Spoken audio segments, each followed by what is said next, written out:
find yourself involved in a car accident, and you'll likely have just two things on your mind. How badly am I injured, and how much is this going to cost? Well, Richard Griffin with the Griffin Law Firm is here now to answer the question, how do you determine the amount of a personal injury claim?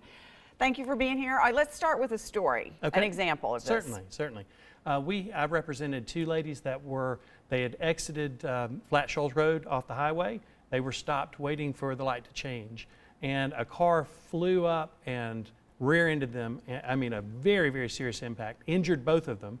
They looked and the other driver got out and they thought, well, he's going to come check on us. Instead, he darted away, ran away from the scene, didn't worry about whether he had even killed these people. Well, the police came and they did find him and arrested him.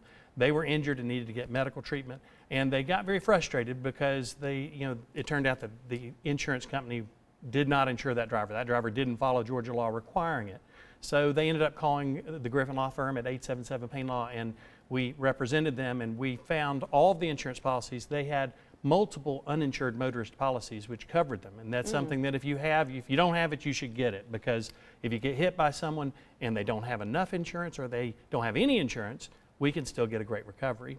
So we represented both the driver and the passenger. So you've got a graphic example to kind of show us what happened with these two. It's important to know that we can represent everyone in the car if there's multiple injuries, and just because you're in the same car in the same accident, the value can be very different. In this situation, the driver had soft tissue injuries to the neck and back and had a blood pressure issue where her blood pressure skyrocketed and she needed to get medication.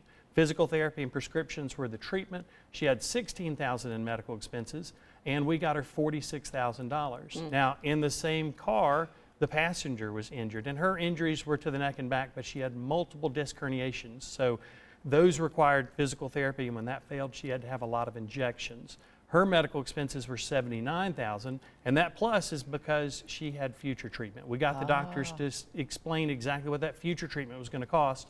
We got her all of the policies that were available that totaled $175,000.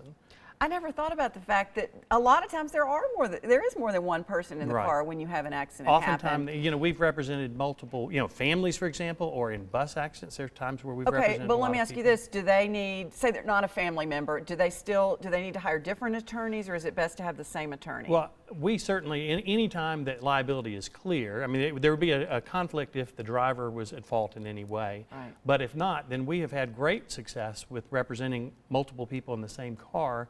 And you're going to try to maximize that in every way you can, which is to make sure that they get all the treatment that they need, make sure those tests are done. When the doctors say, hey, I need to have an MRI because we don't know why they're not getting better, we make sure that's done, because if you don't, then the adjuster is going to settle the cases if it's soft tissue, and it may be a herniated disc or a facet injury that needs injections or even a surgery.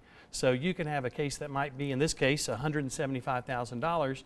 Well, that might settle if you don't have an attorney that is experienced, and if you don't get that treatment you need, they may settle that for $5,000 or $10,000. One thing I've learned from you is that it's not just the injuries you have at the time of the accidents. You guys are always looking ahead to what might hurt, what might be a problem going forward, which is a huge issue. Let me ask you this: is litigation, do you always go to court on these things? That is a great question, and a lot of people are concerned. There are people who sometimes they've, know to hire that attorney. They give us a call, again, at 877-PAIN-LAW, where I can talk to them and they get to get those answers. There's some that when I am talking to them, and this happens quite frequently, where they had a bad experience with an attorney in the past.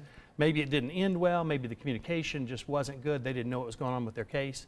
And I have to, a lot of times, explain to them that we're a different firm. We're going to make sure that you know what's going on.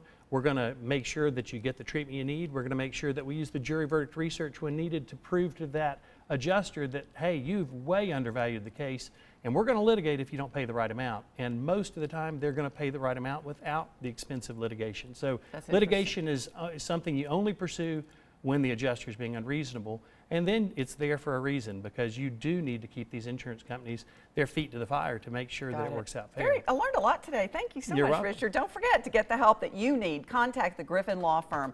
The number, 877-PAIN-LAW. You can also log on to 877painlaw.com.